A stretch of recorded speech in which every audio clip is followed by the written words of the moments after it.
ಸರ್ವ ನನ್ನ ಶರಣ ಬಂಧುಗಳಿಗೆ ವೈದ್ಯಶ್ರೀ ಚನ್ನಬಸವಣ್ಣ ಮಾಡ್ತಕ್ಕಂಥ ಹೃದಯಪೂರ್ವಕವಾಗಿರ್ತಕ್ಕಂಥ ಶರಣಾರ್ಥಿಗಳು. ಆತ್ಮೀಯರೇ, ಇತ್ತೀಚೆಗೆ ಒಂದು ದೊಡ್ಡ ಸಮಸ್ಯೆ ಕಾಡ್ತಾ ಇರೋದು ಅಂತ ಹೇಳಿದ್ರೆ, ಚಿಕ್ಕ ವಯಸ್ಸಿನ ಮಕ್ಕಳಲ್ಲಿ ಯಾವುದೇ ಒಂದಾಗಲಿ ಅದನ್ನವರು ಪದೇ ಪದೇ ಮಾಡ್ತಾ ಇರ್ತಾರೆ. ಅದು ಚಿಕ್ಕ ವಯಸ್ಸಿನಲ್ಲೇ ಆ ಕೆಟ್ಟದ್ದನ್ನು ಪದೇ ಪದೇ ಮಾಡ್ತಕ್ಕಂಥದ್ದು ರೂಢಿಯಾಗಿ ಅದೇನಾಗುತ್ತೆ, ದೊಡ್ಡವ್ರು ಆಗ್ತಾ ಆಗ್ತಾ ಅವ್ರಿಗೆ ಅದು ಹ್ಯಾಬಿಟ್ ಆಗಿಬಿಡುತ್ತೆ. ನೀವು ಹ್ಯಾಬಿಟ್ ಅಂತಕ್ಕಂಥ ಒಂದು ಶಬ್ದವನ್ನು ಗಮನಿಸಿರ್ಬೋದು. ಹ್ಯಾಬಿಟ್ನಲ್ಲಿ ಯಾವತ್ತೂ ಏನನ್ನು ತೆಗಿಲಿಕ್ಕಾಗಲ್ಲ, ಅಲ್ಲಿ ಏನಾದರೂ ಒಂದು ಉಳಿಯುತ್ತೆ ನೋಡಿ. ಹ್ಯಾಬಿಟ್ನಲ್ಲಿ ಹೆಚ್ಚು ತೆಗೆದ್ರೆ ಏನು ಉಳಿಯುತ್ತೆ? ಬಿಟ್ಟು ಉಳಿಯುತ್ತೆ. ಅದರಲ್ಲಿ ಎ ತೆಗೆದ್ರೆ ಏನು ಉಳಿಯುತ್ತೆ? ಬಿಟ್ಟು ಉಳಿಯುತ್ತೆ. ಅದೇ ಬಿ ತೆಗೆದ್ರೆ ಇಟ್ಟು ಉಳಿಯುತ್ತೆ. ಅದೇ ಐ ತೆಗೆದ್ರೆ ಟಿ ಉಳಿಯುತ್ತೆ. ಟೀನೂ ಒಂದು ದೊಡ್ಡ ಅಡಿಕ್ಷನ್ ಅಲ್ವಾ? ಹಾಗೆ ಮಕ್ಕಳು ಏನಾಗಿರ್ತವೆ, ಕೆಟ್ಟದ್ದಕ್ಕೆ ಅಡಿಕ್ಷನ್ ಆಗಿಬಿಟ್ಟಿರ್ತವೆ. ಈ ಪಿಜ್ಜಾ ಆಗಿರ್ಬೋದು, ಬರ್ಗರ್ ಆಗಿರ್ಬೋದು, ಈ ನೂಡಲ್ಸ್ ಆಗಿರ್ಬೋದು, ಈ ಟೀ, ಕಾಫಿ, ಈ ಸಾಫ್ಟ್ ಡ್ರಿಂಕ್ಸ್ ಅಂತ ಏನು ಕರಿತಾವಲ್ಲ, ಅವೆಲ್ಲ ಕಾರ್ಬನ್ ಜಾಸ್ತಿ ಇರ್ತದೆ ಅದರಲ್ಲಿ. ಅವನ್ನೆಲ್ಲವನ್ನು ಕುಡಿತಕ್ಕಂಥದ್ದೇ ಮಕ್ಕಳ ಒಂದು ಹ್ಯಾಬಿಟ್ ಆಗಿಬಿಟ್ಟಿರ್ತದೆ. ಅದಕ್ಕೆ ಆ ಹ್ಯಾಬಿಟನ್ನು ಬಿಡಿಸೋದು ನಮ್ಮ ಕೈಲಾಗಲ್ಲ. ಈಗ ಸರಾಯಿಯನ್ನು ಬಿಡಿಸೋದು ಹೇಗೆ ಕಷ್ಟನೋ, ಗುಟ್ಕಾ ತಂಬಾಕನ್ನು ಎಷ್ಟು ಬಿಡಿಸೋದು ಕಷ್ಟನೋ, ಅದೇ ರೀತಿ ಮಕ್ಕಳಲ್ಲಿ ಈ ಥರದ ಹ್ಯಾಬಿಟನ್ನು ಬಿಡಿಸ್ತಕ್ಕಂಥ ತುಂಬ ಕಷ್ಟ. ಅದಕ್ಕೆ ಆ ಒಂದು ಹ್ಯಾಬಿಟನ್ನು ಯಾವಾಗಿಂದ ನಾವು ಬಿಡಿಸ್ಲಿಕ್ಕೆ ಶುರು ಮಾಡಬೇಕಂತಂದರೆ, ಬಾಲ್ಯದಲ್ಲೇ ಶುರು ಮಾಡಬೇಕು. ಆ ಮಗುವಿಗೆ ಕೆಟ್ಟ ಹ್ಯಾಬಿಟ್ಟೇ ಬರಬಾರ್ದು. ಆ ಮಗುವಿನಲ್ಲಿ ಒಳ್ಳೆ ಹ್ಯಾಬಿಟ್ಗಳು ಬರಬೇಕಂತೇಳಿದ್ರೆ ಆ ಮೆದುಳಿನಲ್ಲಿರ್ತಕ್ಕಂಥ ಒಂದು ಹಾರ್ಮೋನ್ ಇರ್ತದೆ, ಅದಕ್ಕೆ ಡೋಫೋಮಿನ್ ಅಂತ ಕರೀತಾರೆ. ಅದೇನು ಮಾಡ್ತದೆ ಅಂತೇಳಿದ್ರೆ, ಮಗುವನ್ನು ಜಾಸ್ತಿ ಮಂದ ಮಾಡ್ತದೆ, ಮಗುವಿನ ಬುದ್ಧಿಹೀನ ಮಾಡ್ತದೆ, ಮಗುವನ್ನು ಬುದ್ಧಿ ಶೂನ್ಯನನ್ನಾಗಿ ಮಾಡ್ತದೆ. ಅದು ಮಗುವಿನ ಮೆದುಳಿನ ಹಿಂಭಾಗದಲ್ಲಿ, ಎಲ್ಲರ ಮೆದುಳಿನಲ್ಲೂ ಹಿಂಭಾಗದಲ್ಲಿ ಇರ್ತದೆ. ಅದು ಜಾಸ್ತಿ ಸೆಕ್ರೇಷನ್ ಆದಾಗ ಏನಾಗ್ತದೆ, ಅತಿಯಾಗಿ ನಿದ್ದೆ ಬರೋದು, ಅತಿಯಾಗಿ ಆಲಸ್ಯತನಾಗೋದು, ಮಗು ಒಂದು ಕೆಲಸ ಹೇಳಿದರೆ ಮಾಡೋದೇ ಇಲ್ಲ, ನೀನೇ ಮಾಡೋಣತ್ತೆ, ಆ ಥರದ ಸಮಸ್ಯೆಗಳು ಬರ್ತವೆ. ಹಾಗಾಗಿ ಅವೆಲ್ಲ ಸಮಸ್ಯೆಗಳು ಹೋಗಬೇಕು, ಮಗು ಚೈತನ್ಯಯುತವಾಗಿರಬೇಕು, ಮತ್ತು ಮಗುವಿನ ಮೆದುಳು ಶಕ್ತಿಶಾಲಿಯಾಗಿರಬೇಕು. ಆ ಡೋಪಮಿನ್ ಹಾರ್ಮೋನ್ ಸರಿಯಾಗಿ ಸೆಕ್ರೇಷನ್ ಆಗಬೇಕಂತೇಳಿದ್ರೆ ಮುಖ್ಯವಾಗಿ 2 ಆಸನಗಳನ್ನು ಹೆಚ್ಚು ಮಾಡಬೇಕು ನಾವು. ಅದ್ಯಾವುದು ಅಂತೇಳಿದ್ರೆ, ಒಂದು ಶ್ವಾನದ ಉಸಿರಾಟ ಅಂತೇಳಿ ನಾಯಿ ಥರ ಉಸಿರಾಡೋದು, ಇನ್ನೊಂದು ವ್ಯಾಘ್ರಾಸನ, ವ್ಯಾಘ್ರ ಗರ್ಜನೆ. ಈ 3 ಮಾಡಿದರೆ 100% ಮಗು ಏನಾಗುತ್ತೆ, ಕೆಟ್ಟ ಹ್ಯಾಬಿಟ್ನಿಂದ ದೂರ ಇರ್ತದೆ. ಯಾಕಂತೇಳಿದ್ರೆ ಆ ಡೋಪೋಮಿನ್ ಹಾರ್ಮೋನ್ ಬ್ಯಾಲೆನ್ಸ್ ಇರ್ತದೆ. ಹಾಗಾಗಿ ನಡೆ ಅದರದ್ದು ಚೆನ್ನಾಗಿರ್ತದೆ. ಅದಕ್ಕೆ ಏನು ಹೇಳ್ತಾರೆ ಅಂತೇಳಿದ್ರೆ, ನಡೆ ನುಡಿ ಸಿದ್ಧಾಂತವಾದಲ್ಲಿ ಕುಲಹೊಲೆ ಸೂತಕ ವೇತಕಯ್ಯ, ಕುಲಹೊಲೆ ಸೂತಕ ಇಲ್ಲವಯ್ಯ. ನಡೆ ನುಡಿ 2 ಸಿದ್ಧಾಂತವಾಗಿರಬೇಕು. ಈಗೇನಂತೇಳಿದ್ರೆ, ಏನು ನುಡಿತೇವೆ ಆ ಥರ ನಡೀತಾನೇ ಇಲ್ಲ, ಯಾವುದನ್ನು ಮಾತಾಡ್ತೇವೆ ಆ ಥರ ನಡ್ಕೊಳ್ತಾನೆ ಇಲ್ಲ ನಾವು. ಅದಕ್ಕೆ ಅದೇ ಕ್ಯಾರೆಕ್ಟ್ರನ್ನು ಮಗು ಕಲಿತಾ ಇದೆ. Consciously we teach what we know, unconsciously we teach what we are. ಪ್ರಯತ್ನಪೂರ್ವಕವಾಗಿ ನಾವು ಮಗುಗೆ ಏನೇ ಹೇಳಿದ್ರು ಮಗು ಅದನ್ನು ಫಾಲೋ ಮಾಡಲ್ಲ. ಅಪ್ರಯತ್ನವಾಗಿ ನಾವೇನಿದ್ದೀವಲ್ಲ ಅದನ್ನು ಫಾಲೋ ಮಾಡುತ್ತೆ. ಅದಕ್ಕೆ ನಾವು ಮೊದಲು ಆಲಸ್ಯದಿಂದ ಹೊರಗಡೆ ಬರಬೇಕು, ನಾವು ಮೊದಲು ಹ್ಯಾಬಿಟ್ನಿಂದ ಹೊರಗಡೆ ಬರಬೇಕು. ಅದಾದಮೇಲೆ ಈ ಆಸನಗಳನ್ನು ಕೂಡ ಅದಕ್ಕೆ ಮಾಡಿಸಿದ್ರೆ ಅದೇನು ಮಾಡುತ್ತೆ, ನಡೆ ನುಡಿ ಸಿದ್ಧಾಂತವಾಗಬೇಕು ನಮ್ಮದು. ಆವಾಗ ಮಗುವಿಂದು ಕೂಡ ಸಿದ್ಧಾಂತವಾಗುತ್ತೆ. ನಡೆ ನುಡಿ ಸಿದ್ಧಾಂತವಾದಲ್ಲಿ ಕುಲಹೊಲೆ ಸೂತಕವಿಲ್ಲ. ನುಡಿಲೇಸು ನಡೆಯದವರಿದ್ದಲ್ಲಿ ಅದು ಬಿಡುಗಡೆ ಇಲ್ಲದ ಹೊಲೆ ಅಂತ ಹೇಳ್ತಾರೆ. ಮಾತುಗಳು ಭಾವನಾತ್ಮಕವಾಗಿ ಬರಬೇಕು, ಮಾತುಗಳು ಹೃದಯ ಸ್ಪರ್ಶಿಯಾಗಿ ಬರಬೇಕು, ಹೃದಯದಿಂದ ಬರಬೇಕು. ಅಂಥ ಮಾತುಗಳು ಮಾತ್ರ ಹೃದಯವನ್ನು ತಲುಪಲಿಕ್ಕೆ ಸಾಧ್ಯ. ಅದೇ ರೀತಿ ನಿಮ್ಮ ಮಗು ಬೆಳಿಬೇಕು. ನಿಮ್ಮ ಮಗುಗೆ ಯಾವುದು ಕೆಟ್ಟ ಚಟಗಳಿರಬಾರ್ದು ಅಂತೇಳಿದ್ರೆ ಈ 2-3 ಆಸನಗಳನ್ನು ಅವರು ಅಭ್ಯಾಸ ಮಾಡಿದ್ರೆ ಅವ್ರಲ್ಲಿರ್ತಕ್ಕಂಥ ಕೆಟ್ಟ ಅವಗುಣಗಳು ಸಂಪೂರ್ಣವಾಗಿ ಹೋಗ್ತವೆ. ಆ 2-3 ಆಸನಗಳು, ಮೊದಲನೇದಾಗಿ ಏನಂತೇಳಿದ್ರೆ ಈ ಶ್ವಾನ ಬ್ರೀದಿಂಗ್. ಹೇಗೆ ಮಾಡ್ಬೇಕು ಇದನ್ನು? ಹೀಗೆ ಕುತ್ಕೋಬೇಕು, ಹೀಗೆ ವಜ್ರಾಸನದಲ್ಲಿ ಹೀಗೆ ಕುತ್ಕೊಂಡು ನಾಲಿಗೆನ ಹೊರಗಡೆ ಹಾಕ್ಬೇಕು.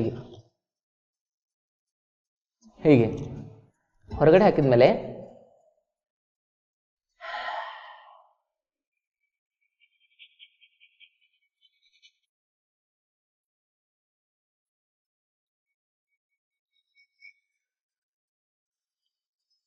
ನೇರ ಕುತ್ಕೋಬೇಕು. ತಲೆ ಕುತ್ತಿಗೆ ಬೆನ್ನುಹುರಿ ನೇರವಾಗಿರ್ಬೇಕು. ಇದನ್ನು ಎಷ್ಟು ಬಾರಿ ಮಾಡ್ಬೇಕಂತ ಹೇಳಿದ್ರೆ 60 ಬಾರಿ ಮಾಡ್ಬೇಕು, 60 ಟೈಮ್. 1 count for 1 second. 1 ಸೆಕೆಂಡಿಗೆ 1 ಇನ್ಹಲೇಷನ್ 1 ಎಕ್ಸಲೇಷನ್ ಮುಗಿದೋಗ್ಬಿಡ್ಬೇಕು. ಒಂದ್ಸರಿ ಉಸಿರು ತೆಗೆದುಕೊಂಡು ಒಂದ್ಸರಿ ಉಸಿರು ಬಿಡ್ಬೇಕು. ಎಷ್ಟು? 1 ಸೆಕೆಂಡಲ್ಲಿ. ಅದನ್ನು ನೀವು 60 ಟೈಮ್ ಕೌಂಟ್ ಮಾಡ್ತಾ ಮಾಡಬೇಕು. 1 ನಿಮಿಷ ಮಾಡಿದ್ರೆ ಅದೇನಾಗುತ್ತೆ, 60 ಟೈಮ್ ಆಗುತ್ತೆ. ಅದನ್ನು ಹೇಗೆ ಮಾಡಬೇಕು ಅನ್ನೋದು ನೋಡಿ. ನಾಲ್ಗೆನ ಪೂರ್ತಿ ಹೊರಗಡೆ ಹಾಕಬೇಕು. ನೀವು ಸ್ವಲ್ಪ ಕೈ ಮೇಲೆ ಜಾಸ್ತಿ ಭಾರ ಬಿಡಬಾರ್ದು, ಹಿಂಗೆ ಮಾಡಬಾರ್ದು. ಹಿಂಗೆ ಮಾಡಿದ್ರೆ ತಪ್ಪಾಗುತ್ತೆ. ಹೀಗಿರ್ಬೇಕು, ಬಾಡಿ ಸ್ಟ್ರೈಟ್ ಆಗಿರ್ಬೇಕು, ಎದೆ ಮುಂದೆ ಚಾಚಿರ್ಬೇಕು. ಹಿಂಗೆ ಮಾಡಿದ್ರೆ ಏನಾಗುತ್ತೆ, ಇಲ್ಲೆಲ್ಲ ಪೂರ್ತಿ ಸಮಸ್ಯೆ ಆಗುತ್ತೆ. ಅವಾಗೇನಾಗುತ್ತೆ, ನೀವು ಮಾಡಿರ್ತಕ್ಕಂಥ ಆ ಎಫೆಕ್ಟು ಮೆದುಳಿಗೆ ಹೋಗಲ್ಲ. ಅದಕ್ಕೆ ಸ್ವಲ್ಪ ಕತ್ತು ಮುಂದಿರ್ಬೇಕು, ಹಿಂಗೆ ಹಿಂಗೆ ಹಿಂಗೆ ಡಗ್ಕೊಂಡಿರ್ಬಾರ್ದು, ಹಿಂಗೆ ಸ್ಟ್ರೈಟ್ ಆಗಿರಬೇಕು. ಈ ಥರ ಹಿಂಗೆ ಮೇಲೆ ನೋಡ್ಬೇಕು, ಈ ಸ್ಟ್ರೆಚ್ ಆಗಬೇಕು ಇಲ್ಲಿ. ಹೀಗಾದ್ರೆ ಏನಾಗುತ್ತೆ, ಇಲ್ಲಿ ಸಂಕುಚಿತ ಆಗುತ್ತೆ. ಅದೇ ಹೀಗಾದ್ರೆ ಏನಾಗುತ್ತೆ, ಇಲ್ಲಿ ಸ್ಟ್ರೆಚ್ ಆಗುತ್ತೆ. ಹಾಗಾಗಿ ಇಲ್ಲಿ ಸ್ಟ್ರೆಚ್ ಮಾಡಬೇಕು, ಮೇಲೆ ನೋಡಬೇಕು. ಮೇಲೆ ನೋಡ್ತಾ ನೋಡ್ತಾ ನಾಲಿಗೆನ ಹೊರಗಡೆ ಹಾಕಬೇಕು. ಹೊರಗಡೆ ಹಾಕಿ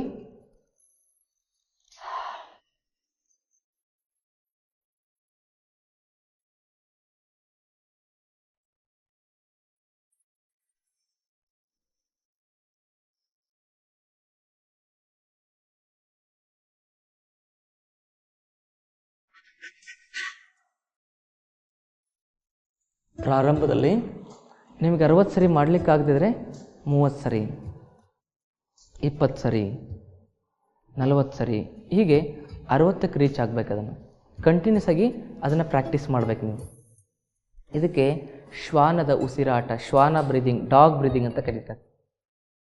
ಶ್ವಾನ ಪ್ರಶ್ವಾಸ, ಶ್ವಾಸ ಪ್ರಶ್ವಾಸ ಅಂತ ಕರೀತಾರೆ. ಅಂತಂದರೆ ಶ್ವಾನ ಹೀಗೆ ಶ್ವಾಸವನ್ನು ತೆಗೆದುಕೊಳ್ಳೋದು, ಶ್ವಾಸವನ್ನು ಬಿಡೋದು ಮಾಡುತ್ತೆ.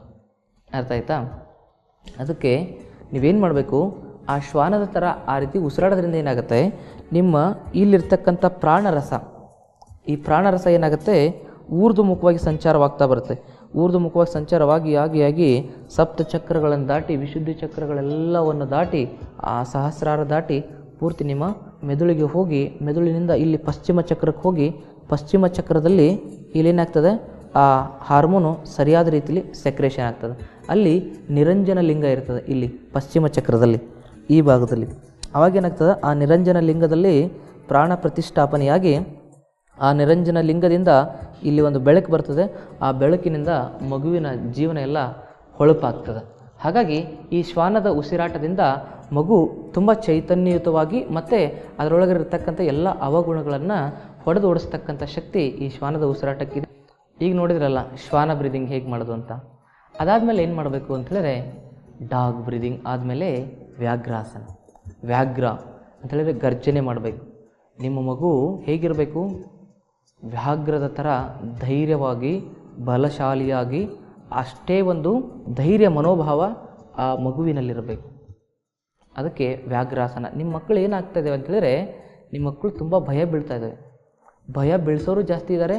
ಆ ಮಕ್ಕಳು ಹೆಚ್ಚು ಭಯ ಬೀಳ್ತಕ್ಕಂಥ ಪರಿಸ್ಥಿತಿಯೂ ಮಕ್ಕಳಲ್ಲಿ ಎದುರಾಗಿದೆ. ಹಾಗಾಗಿ ಮಗು ಭಯ ಬೀಳಬಾರ್ದು. ಮಗುವಿಗೆ ಸತ್ಯಾಸತ್ಯತೆಗಳ ಒಂದು ಪರಿಜ್ಞಾನ ಬರಬೇಕು. ಹಾಗಾಗಿ ಪ್ರಮುಖವಾಗಿ ಮಗುವಿನಲ್ಲಿರ್ತಕ್ಕಂಥ ಆ ಅಜ್ಞಾನದ ಕತ್ತಲು ಸಂಪೂರ್ಣವಾಗಿ ದೂರವಾಗಬೇಕು. ಮಗುವಿನಲ್ಲಿ ದೃಢತೆ, ಬಲತೆ, ಮಾನಸಿಕ ಸ್ಥೈರ್ಯ ಮತ್ತು ಬೌದ್ಧಿಕ ಸ್ಥೈರ್ಯ ಕೂಡ ಅದರಲ್ಲಿ ಹೆಚ್ಚಾಗಬೇಕಂತೇಳಿದ್ರೆ ವ್ಯಾಘ್ರಾಸನವನ್ನು ಮಾಡಿದಾಗ ಅವಾಗೇನಾಗುತ್ತೆ, ಮಗು ಆ ಒಂದು ಮಾನಸಿಕ ಮತ್ತು ಬೌದ್ಧಿಕ ಮತ್ತು ಆಧ್ಯಾತ್ಮಿಕ ಸ್ಥಿರತೆಯನ್ನು ಕಾಯ್ದುಕೊಳ್ಳೋದ್ರಲ್ಲಿ ತುಂಬ ಒಂದು ಯಶಸ್ಸಿನ ದಾರಿಯಲ್ಲಿ ನಡೆಯುತ್ತೆ. ಹಾಗಾಗಿ ಮೊದಲನೇದಾಗಿ ಈ ವ್ಯಾಘ್ರಾಸನವನ್ನು ಹೇಗೆ ಮಾಡೋದು ಅಂತಕ್ಕಂಥದ್ರ ಬಗ್ಗೆ ನೋಡೋಣ ಬನ್ನಿ. ವ್ಯಾಘ್ರಾಸನ ಹೇಗೆ ಮಾಡೋದು ಅಂತಕ್ಕಂಥದ್ರ ಬಗ್ಗೆ ಹೇಳ್ಕೊಡ್ತೀನಿ. ಎರಡೂ ಕಾಲುಗಳನ್ನ ಅಗಲ ಮಾಡ್ಕೋಬೇಕು. ನಿಧಾನವಾಗಿ ನಿಮ್ಮ ಮೊಣಕಾಲನ್ನು ತೆಗೆದುಕೊಂಡ್ಬಂದು ನಿಮ್ಮ ಹಣೆಗೆ ಸ್ಪರ್ಶ ಮಾಡಬೇಕು. ನಿಧಾನವಾಗಿ ಕಾಲನ್ನು ಹಿಂದೆ ತೆಗೆದುಕೊಂಡು ಹೋಗಬೇಕು. ನಾಲಿಗೆಯನ್ನು ಹೊರಗಡೆ ಎರಿಬೇಕು.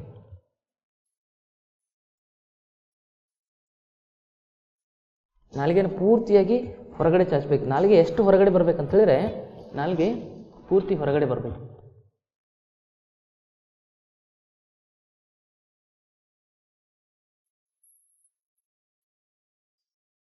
ದೃಷ್ಟಿ ಮೇಲಿರಬೇಕು.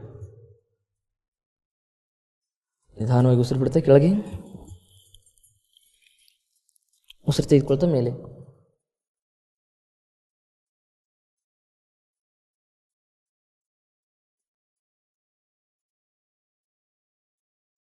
ಉಸಿರು ಬಿಡುತ್ತೆ ಕೆಳಗೆ, ಉಸಿರು ತೆಗೆದುಕೊಳ್ತಾ ಮೇಲೆ.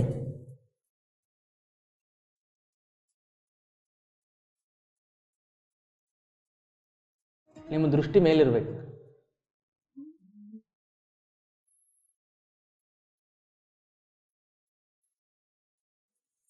ಉಸಿರು ಬಿಡುತ್ತೆ ಕೆಳಗೆ,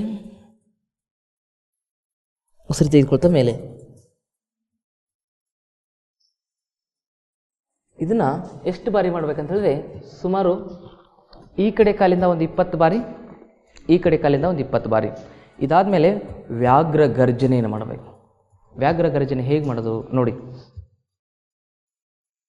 ಕಾಲನ್ನು ಅಗಲ ಮಾಡ್ಕೋಬೇಕು. ಈ ಕಾಲುಗಳು ಏನಾಗಿರಬಾರ್ದು, ಹೀಗೆ ಹೀಗೆ ಮೂಮೆಂಟ್ ಆಗಬಾರ್ದು. ಕಾಲುಗಳು ಪ್ರಮುಖವಾಗಿ ನೀವೇನು ಮಾಡ್ತೀರಾ, ಹಿಂಗೆ ಹಿಂಗೆ ಹಿಂಗೆ ಹಿಂಗೆ ಮೂಮೆಂಟ್ ಮಾಡ್ತೀರಾ. ಹಾಗೆ ಯಾವತ್ತೂ ಕಾಲುಗಳು ಮೂಮೆಂಟ್ ಆಗಬಾರ್ದು. ಕಾಲುಗಳು ಹೀಗೆ ಸ್ಟೇಬಲ್ ಆಗಿರಬೇಕು, ಸ್ಥಿರವಾಗಿರಬೇಕು. ಈ ಕಾಲು ಎತ್ತದಾಗ ಕೂಡ ಈ ಕಾಲು ಏನಾಗಿರ್ಬಾರ್ದು, ಹಿಂದೆ ಮುಂದೆ ಹೋಗಬಾರ್ದು. ಈ ಕಾಲು ಹೇಗೆ ಇರಬೇಕು. ಈ ಕಾಲು ಮುಂದೆ ಬಂದಾಗ ಕೂಡ ಈ ಕಾಲು ಹೀಗೆ ಇರಬೇಕು, ಸ್ಥಿರವಾಗಿರಬೇಕು. ಹೀಗೆ ನಿಂತ್ಕೋಬೇಕು. ಹೀಗೆ ನಿಂತ್ಕೊಂಡು ಆದಮೇಲೆ ಏನು ಮಾಡಬೇಕು, ನೀವು ವ್ಯಾಘ್ರಾಸನವನ್ನು ಅಭ್ಯಾಸ ಮಾಡಬೇಕು. ಹೇಗೆ ಅಭ್ಯಾಸ ಮಾಡಬೇಕು ಅನ್ನೋದು ನೋಡಿ. ಸ್ಥಿರವಾಗಿರಬೇಕು, ತಲೆ ಕುತ್ತಿಗೆ ಬೆನ್ನೂರಿ ನೇರವಾಗಿರಬೇಕು. ಈಗ ವ್ಯಾಘ್ರ ಗರ್ಜನೆಯನ್ನು ಮಾಡೋದು ಹೇಗೆ ಅಂತ ನೋಡೋಣ ಬನ್ನಿ. ಮೊದಲನೇದಾಗಿ ಉಸಿರು ಬಿಡ್ತಾ ಮತ್ತೆ ಆಗಿ ಏನು ಮುಂದೆ ಉಸಿರು ತೆಗೆದುಕೊಳ್ತಾ ಮೇಲೆ,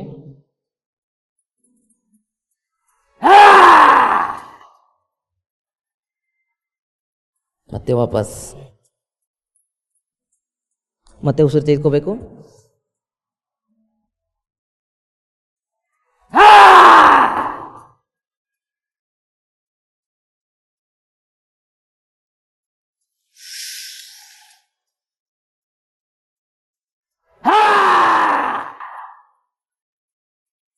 ಎಷ್ಟು ಸಾಧ್ಯವಾಗುತ್ತೋ ಅಷ್ಟು ಕಂಠ ಬಿಚ್ಚಿ ನೀವು ಸೌಂಡ್ ಮಾಡಬೇಕು. ಎಷ್ಟು ಕಂಠ ಬಿಚ್ಚಿ ನೀವು ಸೌಂಡ್ ಮಾಡ್ತೀರೋ ಅಷ್ಟು ನಿಮ್ಮ ಕಂಠ ಶುದ್ಧಿ ಆಗುತ್ತೆ. ಹೇಗೆ ನೋಡಿ ಇನ್ನೊಂದು ಸರಿ.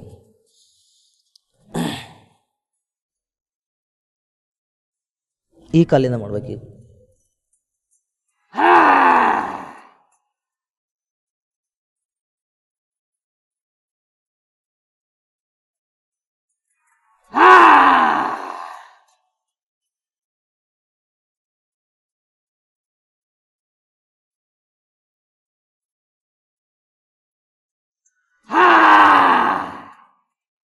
ಈ ಕಾಲುಗಳು ಏನಾಗಿರ್ಬೇಕಂತಂದರೆ ಪೂರ್ತಿಯಾಗಿ ಮೇಲೆ ಬಂದಿರಬೇಕು, ಪೂರ ಹೀಗೆ.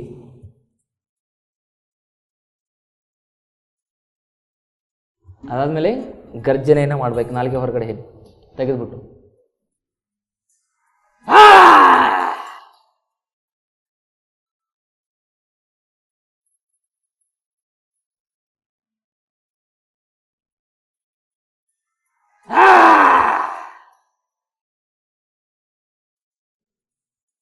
ಹೀಗೆ ಇದರ ಅಭ್ಯಾಸವನ್ನು ಮಾಡ್ತಾ ಮಾಡ್ತಾ ಮಾಡ್ತಾ ಮಾಡ್ತಾ ಏನಾಗುತ್ತೆ, ನಿಮ್ಮ ದೇಹದ ಒಳಗಡೆ ಈ ನರಗಳ ದೌರ್ಬಲ್ಯ ಕಡಿಮೆ ಆಗುತ್ತೆ. ಹಾಗಾಗಿ ನರಗಳ ದೌರ್ಬಲ್ಯತೆಯನ್ನು ತಡೆಯಲಿಕ್ಕೆ ಮತ್ತು ಮಗುವಿನಲ್ಲಿರುವ ದುಶ್ಚಟಗಳು ಬಾರದೇ ಇರತಕ್ಕಂಥ ಒಂದು ರೀತಿಯಲ್ಲಿ ತಡಿಲಿಕ್ಕೆ ಈ ವ್ಯಾಘ್ರ ಬ್ರೀದಿಂಗ್ ಮತ್ತು ವ್ಯಾಘ್ರಾಸನ ಅತ್ಯಂತ ಪ್ರಮುಖವಾದ ರೀತಿಯಲ್ಲಿ ಸಹಾಯಕಾರಿಯಾಗಿ ಕೆಲಸ ಮಾಡ್ತವೆ ಅಂತಕ್ಕಂಥ ಮಾತನ್ನು ಹೇಳ್ತಾ, ಆತ್ಮೀಯರೇ ನೋಡಿರಲ್ಲ, ಈ ವ್ಯಾಘ್ರಾಸನ, ವ್ಯಾಘ್ರದ ಗರ್ಜನೆ, ವ್ಯಾಘ್ರ ಗರ್ಜನೆ, ಅದಾದಮೇಲೆ ಶ್ವಾನದ ಉಸಿರಾಟ, ಅದಾದಮೇಲೆ ಮಗುವನ್ನು ಸ್ವಲ್ಪ ಕೋಮಲ ಮಾಡಬೇಕು, ಮಗುವನ್ನು ಸ್ವಲ್ಪ ಮೃದು ಮಾಡಬೇಕು. ಮೃದುವಾಗಿಸಲಿಕ್ಕೆ ಇನ್ನೊಂದು ಆಸನ ಇದೆ. ಮಗುವಿನ ಹೊಟ್ಟೆಯನ್ನು ಮೃದುವಾಗಿಸಲಿಕ್ಕೆ, ಮಗುವಿನ ಬೆನ್ನು ಹುರಿಯನ್ನು ಮೃದುವಾಗಿಸಲಿಕ್ಕೆ, ಮಗುವಿನ ಬೆನ್ನು ಹುರಿಯಲ್ಲಿ ಶಕ್ತಿಯನ್ನು ತುಂಬಲಿಕ್ಕೆ, ಮಗುವಿನ ಹೊಟ್ಟೆಯಲ್ಲಿ ಡೈಜೆಷನ್ ಪವರನ್ನು ಹೆಚ್ಚಿಗೆ ಮಾಡಲಿಕ್ಕೆ ಮತ್ತೊಂದು ಆಸನ ಇದೆ. ಅದಕ್ಕೆ ಏನಂತ ಕರೀತಾರೆ ಅಂತ ಹೇಳಿದ್ರೆ ಮಾರ್ಜರಿ ಆಸನ ಅಂತ ಕರೀತಾರೆ. ಮಾರ್ಜರಿ ಅಂತ ಹೇಳಿದ್ರೆ ಈ ಬೆಕ್ಕು ಹೇಗೆ ತನ್ನ ಮೈಯನ್ನು ಬೆಂಡ್ ಮಾಡೋದು ಎತ್ತೋದು, ಬೆಂಡ್ ಮಾಡೋದು ಎತ್ತೋದು ಮಾಡ್ತದಲ್ಲ, ಅದಕ್ಕೆ ಮಾರ್ಜರಿ ಆಸನ ಅಂತ ಕರೀತಾರೆ. ಅದಕ್ಕೆ ಕ್ಯಾಟ್ ಸ್ಟ್ರೆಚಿಂಗ್ ಅಂತ ಕರೀತಾರೆ ಇಂಗ್ಲೀಷ್ನಲ್ಲಿ. ಈ ಕ್ಯಾಟ್ ಸ್ಟ್ರೆಚಿಂಗ್ ಮಾಡೋದ್ರಿಂದ ಮಗುವಿನ ದೇಹ ಏನಾಗುತ್ತೆ, ಮೃದುವಾಗುತ್ತೆ, ಕಮಲದ ಥರ ಅರಳುತ್ತೆ. ಯಾವಾಗಲೂ ಮಗುವಿನ ದೇಹ ಹೆಂಗಿರ್ಬೇಕಂತ ಹೇಳಿದ್ರೆ ಕಮಲದ ಹೂವಿನ ಥರ ಅರಳಬೇಕು. ಕಮಲದ ಹೂವಿನ ಥರ ಅರಳದಾಗ ಏನಾಗ್ತದೆ, ಅಲ್ಲಿ ಜ್ಞಾನದ ನೆಲೆಯಾಗ್ತದೆ. ಎಲ್ಲಿ ಅರಳುತ್ತದೆ ಅಲ್ಲೇನಾಗ್ತದೆ, ಜ್ಞಾನದ ಪ್ರತಿಷ್ಠಾಪನೆ ಆಗ್ತದೆ. ಎಲ್ಲಿ ಕೆರಳ್ತದೆ ಅಲ್ಲೇನಾಗ್ತದೆ, ಅಜ್ಞಾನದ ಒಂದು ಕೆಟ್ಟ ಛಾಯೆ ಒಳಗಡೆ ಧುಮ್ಮಿಕ್ತದೆ. ಹಾಗಾಗಿ ಮಗುವಿನ ಹೃದಯ ಆಗಿರ್ಬೋದು, ಮಗುವಿನ ಶರೀರ ಆಗಿರ್ಬೋದು, ಅದೇನಾಗಿರಬೇಕು, ಕೋಮಲವಾಗಿ ಅರಳಬೇಕು. ಅದು ಅರಳಬೇಕಂತಂದರೆ ನೀವೇನು ಮಾಡಬೇಕು, ಮಾರ್ಜರಿ ಆಸನವನ್ನು ಅಭ್ಯಾಸ ಮಾಡಬೇಕು. ಹಾಗಾಗಿ ಆ ಮಾರ್ಜರಿ ಆಸನವನ್ನು ಹೇಗೆ ಅಭ್ಯಾಸ ಮಾಡೋದು ಅಂತಕ್ಕಂಥದ್ರ ಬಗ್ಗೆ ಇವಾಗ ನೋಡೋಣ. ಮೊದಲನೇದಾಗಿ ನಾವೇನು ಮಾಡಬೇಕಂತಂದರೆ ಈ ರೀತಿ ಸೇಮ್ ಇದೇ ಪೊಸಿಷನಲ್ಲಿ ಬರಬೇಕು. ಈ ಥರ ಬಂದಮೇಲೆ ಏನು ಮಾಡ್ಬೇಕಂತೇಳಿದ್ರೆ ಉಸಿರು ತೆಗೆದುಕೊಳ್ತಾ ಎದೆಯನ್ನು ಮೇಲೆ, ಹೊಟ್ಟೆಯನ್ನು ಕೆಳಗಡೆ, ಉಸಿರು ಬಿಡ್ತಾ ಹೊಟ್ಟೆಯನ್ನು ಮೇಲೆ, ಎದೆ ಮತ್ತು ಕತ್ತನ್ನು ಕೆಳಗೆ. ಇದನ್ನು ದೊಡ್ಡವರು ಕೂಡ ಮಾಡ್ಬೋದು. ಇದರಿಂದ ಏನಾಗ್ತದೆ, ಬೆನ್ನು ನೋವಿನ ಸಮಸ್ಯೆ ಕಡಿಮೆ ಆಗ್ತದೆ. ಇವೆಲ್ಲವೂ ಬರೀ ಚಿಕ್ಕ ಮಕ್ಕಳಿಗಷ್ಟೇ ನಾನು ಎಲ್ಲರಿಗೂ ಹೇಳ್ತಾ ಇರೋದು. ಉಸಿರು ತೆಗೆದುಕೊಳ್ತಾ ಮೇಲೆ, ಉಸಿರು ಬಿಡ್ತಾ ವಾಪಸ್, ಉಸಿರು ತೆಗೆದುಕೊಳ್ತಾ ಮೇಲೆ, ಉಸಿರು ಬಿಡ್ತಾ ವಾಪಸ್, ಉಸಿರು ತೆಗೆದುಕೊಳ್ತಾ ಮೇಲೆ, ಉಸಿರು ಬಿಡ್ತಾ ಕೆಳಗೆ, ಉಸಿರು ತೆಗೆದುಕೊಳ್ತಾ ಮೇಲೆ, ಉಸಿರು ಬಿಡ್ತಾ ಕೆಳಗೆ, ಉಸಿರು ತೆಗೆದುಕೊಳ್ತಾ ಮೇಲೆ, ಉಸಿರು ಬಿಡ್ತಾ ಕೆಳಗೆ, ಉಸಿರು ತೆಗೆದುಕೊಳ್ತಾ ಮೇಲೆ. ಹೀಗೆ ಬೆಂಡ್ ಮಾಡಿದಾಗ ಏನಾಗಿರಬೇಕು, ಈ ಸೊಂಟದ ಭಾಗ ಪೂರ್ತಿ ಕೆಳಗಡೆ ಬರಬೇಕು, ಹೀಗೆ ಎದೆ ಮೇಲೆ ಬರಬೇಕು. ಆಮೇಲೆ ಉಸಿರು ಬಿಡ್ಬೇಕಾದ್ರೆ ಸೊಂಟ ಪೂರ್ತಿ ಬೆಕ್ಕು ಹೀಗೆ ಸ್ಟ್ರೆಚ್ ಮಾಡೋದು ನೋಡಿದ್ದೀರಾ ನೀವು? ಬೆಕ್ಕು ನೋಡಿ ಬೇಕಾದ್ರೆ ಬೆಕ್ಕು ಹಿಂಗೆ ಮಾಡ್ತದೆ. ಈ ಹೊಟ್ಟೆ ಪೂರ್ತಿ ಒಳಗೆ ಹೋಗ್ಬೇಕು, ಹೀಗೆ ತಲೆ ಕೆಳಗೆ, ಮತ್ತೆ ಹೊಟ್ಟೆ ಮತ್ತೆ ಬೆನ್ನುಹುರಿ ಕೆಳಗೆ, ಎದೆ ಮೇಲೆ. ಹೀಗೆ ಯಾವಾಗ ನೀವು ನಿಮ್ಮ ದೇಹವನ್ನು ಈ ಆಕಾರದಲ್ಲಿ ಬೆಂಡ್ ಮಾಡಲಿಕ್ಕೆ ಶುರು ಮಾಡ್ತೀರಾ, ಅವಾಗೇನಾಗುತ್ತೆ, ಇಲ್ಲಿರ್ತಕ್ಕಂಥ ಲೋವರ್ ಸ್ಪೈನ್ ಅಂತ ಏನು ಕರಿತೇವಲ್ಲ, ಕೆಳಭಾಗದ ಬೆನ್ನುಹುರಿಗೆ ಏನಾಗ್ತದೆ, ಸರಿಯಾದ ರೀತಿಯಲ್ಲಿ ಮಸಾಜ್ ಆಗುತ್ತೆ. ಇಲ್ಲಿರ್ತಕ್ಕಂಥ ಎಲ್ಲ ಡಿಸ್ಕ್ಗಳೇನಾಗ್ತವೆ ಮತ್ತೆ ರೀಸೈಕಲ್ ಆಗೋ ಥರ ಅದಕ್ಕೆ ಏನಾಗ್ತದೆ, ಅಲ್ಲಿರ್ತಕ್ಕಂಥ ಎಲ್ಲ ನರನಾಡಿಗಳಿಗೂ ಸರಿಯಾದ ರೀತಿಯಲ್ಲಿ ರಕ್ತ ಸಂಚಾರ ಆಗುತ್ತೆ. ಈಗ ನಮ್ಮ ಚಕ್ರಗಳಿಗೆ ಮುಖ್ಯವಾಗಿ ಪವರ್ ಸಪ್ಲೈ ಆಗತಕ್ಕಂಥದ್ದು ಎಲ್ಲಿಂದ ಅಂತ ಹೇಳಿದ್ರೆ ಈ ಕೆಳಗಡೆಯಿಂದನೇ, ಮೂಲಾಧಾರದಿಂದನೇ. ಅದಕ್ಕೆ ಈ ಕ್ಯಾಟ್ ಸ್ಟ್ರೆಚಿಂಗನ್ನು ಮಾಡಿದಾಗ ಏನಾಗ್ತದೆ, ಇಲ್ಲಿರ್ತಕ್ಕಂಥ ಎಲ್ಲ ಚಕ್ರಗಳಿಗೂ ಸರಿಯಾದ ರೀತಿಯಲ್ಲಿ ಬ್ಲಡ್ ಸರ್ಕ್ಯುಲೇಷನ್ ಆಗೋದ್ರ ಜೊತೆಗೆ ಅದೇನಾಗ್ತದೆ, ಚಕ್ರಗಳ ಜಾಗೃತೀಕರಣಕ್ಕೆ ಅದು ಸಹಾಯ ಆಗ್ತದೆ. ಯಾವಾಗ ಚಕ್ರಗಳಲ್ಲಿ ಸರಿಯಾಗಿ ಪವರ್ ಸೆಕ್ರೇಷನ್ ಆಗುತ್ತೆ, ಅವಾಗೇನಾಗುತ್ತೆ, ಮಗುವಿನಲ್ಲಿ ಒಂದು ರೀತಿಯ ಕೋಮಲವಾಗಿರ್ತಕ್ಕಂಥ ಭಾವನೆ ಬರ್ತದೆ. ಇಲ್ಲಾಂತೇಳಿದ್ರೆ ಆ ಚಕ್ರ ಆ ಕಡೆಗೆ, ಈ ಚಕ್ರ ಈ ಕಡೆಗೆ, ಮಗುವಿನ ತಲೆ ಚಕ್ರ ಮತ್ತೊಂದು ಕಡೆಗೆ, ಹಿಂಗಾಗಿಬಿಡ್ತದೆ. ಅದಕ್ಕೆ ಈ ಕ್ಯಾಟ್ ಸ್ಟ್ರೆಚಿಂಗ್ ಮಾಡೋದ್ರಿಂದ ಏನಾಗುತ್ತೆ ಅಂತೇಳಿದ್ರೆ ಈ ನಿಮ್ಮ ಲೋವರ್ ಸ್ಪೈನಲ್ಲಿರ್ತಕ್ಕಂಥ ಎಲ್ಲ ಬ್ಲಾಕ್ಗಳು ಓಪನ್ ಆಗ್ತವೆ. ಮತ್ತು ಕತ್ತನ್ನು ಕೂಡ ಹೀಗೆ ಮಾಡೋದ್ರಿಂದ ಮಗುವಿನಲ್ಲಿ ಏನಾಗ್ತದೆ, ಇಲ್ಲಿರ್ತಕ್ಕಂಥ ಬ್ಲಾಕ್ಗಳು ಕೂಡ ಕಡಿಮೆ ಆಗ್ತವೆ. ಮಗುಗಿಲೆಲ್ಲ ಬ್ಲಾಕ್ ಮಾಡಿಬಿಟ್ಟು ಬಿಟ್ಟಿರ್ತಾರೆ ನೀವು.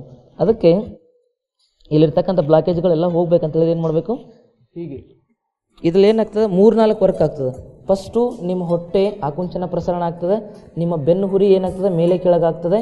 ಅದಾದಮೇಲೆ ನಿಮ್ಮ ಕತ್ತು ಮತ್ತು ನಿಮ್ಮ ಹಿಂದಿನ ಕತ್ತು ಮತ್ತು ಈ ಗಂಟಲು ಇಲ್ಲಿ ಎಲ್ಲ ಕಡೆಗೂ ವರ್ಕೌಟ್ ಆಗೋದ್ರಿಂದ ಮುಖ್ಯವಾಗಿ ನಿಮ್ಮ CNS ಅಂತ ಕರೀತಾರೆ, ಸೆಂಟ್ರಲ್ ನರ್ವಸ್ ಸಿಸ್ಟಮ್.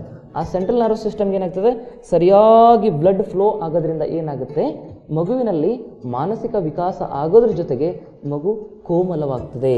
ಅದೇ ಈ ಆಸನದ ವೈಜ್ಞಾನಿಕವಾಗಿರ್ತಕ್ಕಂಥ ಒಂದು ವಿಶ್ಲೇಷಣೆ.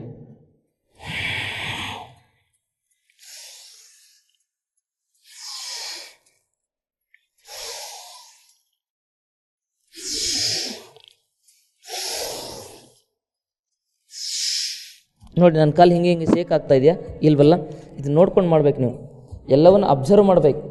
ಅಬ್ಸರ್ವ್ ಮಾಡೋದ್ರಿಂದ ಏನಾಗುತ್ತೆ, ನಮಗೆ ಸತ್ಯಾಸತ್ಯತೆಗಳ ಮಹತ್ವ ಗೊತ್ತಾಗುತ್ತೆ. ಉಸಿರು ತೆಗೆದುಕೊಳ್ತಾ ಮೇಲೆ, ಉಸಿರು ಬಿಡ್ತಾ ಕೆಳಗೆ. ಹೀಗೆ ಇದನ್ನು ನೀವು ಜಾಸ್ತಿ ಅಭ್ಯಾಸ ಮಾಡಬೇಕು. ಇದಾದಮೇಲೆ ಹೀಗೆ ರ್ಯಾಬಿಟ್ ಬ್ರೀದಿಂಗ್, ಹೀಗೆ ಹೀಗೆ ಹೀಗೆ ಮಲ್ಕೊಂಡು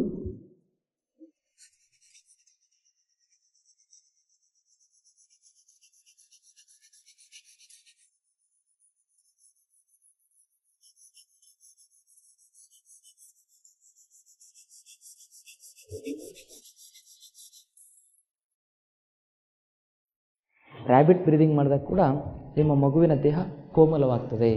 ಎಷ್ಟು ಬ್ರೀದಿಂಗ್ ಆಯಿತು, ಒಂದು ಶ್ವಾನದ ಉಸಿರಾಟ ಆಯಿತು, ರ್ಯಾಬಿಟ್ ಉಸಿರಾಟ ಆಯಿತು, ಇನ್ನೊಂದು ಬೆಕ್ಕಿನ ಒಂದು ಮೈ ಮಾಟ ಆಯಿತು ಅಂತೇಳಿದ್ರೆ ಕ್ಯಾಟ್ ಸ್ಟ್ರೆಚಿಂಗ್ ಆಯಿತು, ಮಾರ್ಜರಿ ಆಸನ ಆಯಿತು, ಇನ್ನೊಂದು ವ್ಯಾಘ್ರಾಸನ ಆಯಿತು. ಇವೆಲ್ಲ ಮಕ್ಕಳ ಸರ್ವತೋಮುಖವಾಗಿರ್ತಕ್ಕಂಥ ಅಭಿವೃದ್ಧಿಗೆ ಪರಿಪೂರ್ಣವಾಗಿರ್ತಕ್ಕಂಥ ದಿವ್ಯ ಔಷಧಿ ಥರ ಕೆಲಸ ಮಾಡ್ತವೆ ಅಂತಕ್ಕಂಥ ಮಾತನ್ನು ಹೇಳ್ತಾ, ನಾಳಿನ ಸಂಚಿಕೆಯಲ್ಲಿ ಈ ಯೋಗಾಸನಗಳ ಬಗ್ಗೆ ಮಕ್ಕಳಿಗಾಗಿ ಇನ್ನೆಲ್ಲ ಬೇರೆ ಬೇರೆಯಾಗಿರ್ತಕ್ಕಂಥ ಕೆಲವೊಂದಿಷ್ಟು ಪ್ರಾಣಾಯಾಮಗಳಿದ್ದಾವೆ, ಕೆಲವೊಂದಿಷ್ಟು ಮೆಮೊರಿ ಟೆಕ್ನಿಕ್ಸ್ಗಳಿದ್ದಾವೆ. ಹೇಗೆ ಮಗು ಓದಿದ್ದನ್ನು ನೆನಪಿಟ್ಕೋಬೇಕು ಅದರ ಬಗ್ಗೆ ಕೆಲವೊಂದಿಷ್ಟೆಲ್ಲ ಟೆಕ್ನಿಕ್ಸ್ಗಳಿದ್ದಾವೆ. ಮಕ್ಕಳು ಯಾವೆಲ್ಲ ಪ್ರಾಣಾಯಾಮವನ್ನು ಹೆಚ್ಚು ಹೆಚ್ಚು ಅಭ್ಯಾಸ ಮಾಡಬೇಕು ಅಂತಕ್ಕಂಥದ್ರ ಬಗ್ಗೆ ನಿಮಗೆ ನಾಳಿನ ಸಂಚಿಕೆಯಲ್ಲಿ ಕೊಡ್ತೀನಿ ಅಂತಕ್ಕಂಥ ಮಾತನ್ನು ಹೇಳ್ತಾ ಸರ್ವರಿಗೂ ಅನಂತ ಶರಣಾರ್ಥಿಗಳು.